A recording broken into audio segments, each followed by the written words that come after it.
He's quick. He can handle the ball. He can dish. He can score. Maybe remind some people of Isiah Thomas. Does he remind you of anybody? I wish I could jump like that. I mean, his skill level is pretty fascinating, and it definitely will transition to the pros. I mean, he can shoot the basketball. He can go off the bounce. He's a superb athlete. The thing that you question about him, about Zion, about all of them, the top 3 players in the NBA draft, they're all out of the tournament. So the question is, can they win? You know, they'll be great performers, but can you win in the NBA?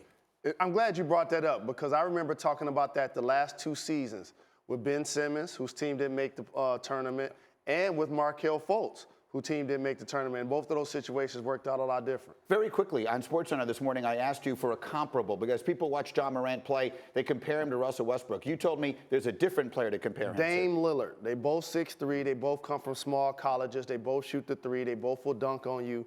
And they have an affectionate trait that I love and I've watched this gentleman have for a really long time. They're both dogs.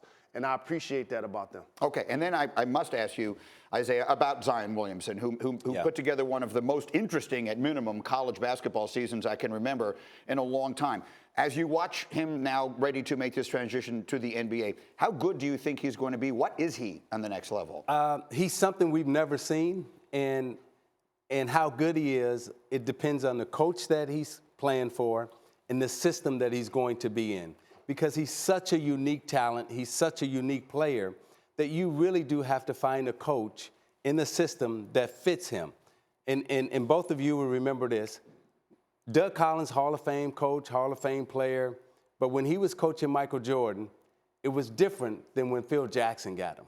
And Jordan didn't win until Phil Jackson got him, and they went into the triangle. Once Phil Jackson put him into the triangle, then winning happened. A traditional point guard couldn't play with Michael Jordan. You needed a B.J. Armstrong. You needed a John Paxson. You needed a Craig Hodges. So when you got a unique talent like Zion, it's important that you find a coach and a GM that understands exactly what he has, and none of us really know what he is, right? And can you build around that? Thank you. I'm glad you went there because while the hype is right, Zion deserves all of the hype that he gets. But when he gets to the NBA, he's going to need a situation that's going to protect him. It's going to always use him to his strengths. And it's going to be based on matchups. On certain nights when you're going against a 5 that can really bang, then you got to find the minutes at the 4 and or vice versa. And don't put the pressure on him to be the best player and the leader as a rookie, plus sell tickets, because that's so much of a load on a young player for so many teams that are currently tanking to try to actually acquire him. As we speak right now, he is still 18 years old.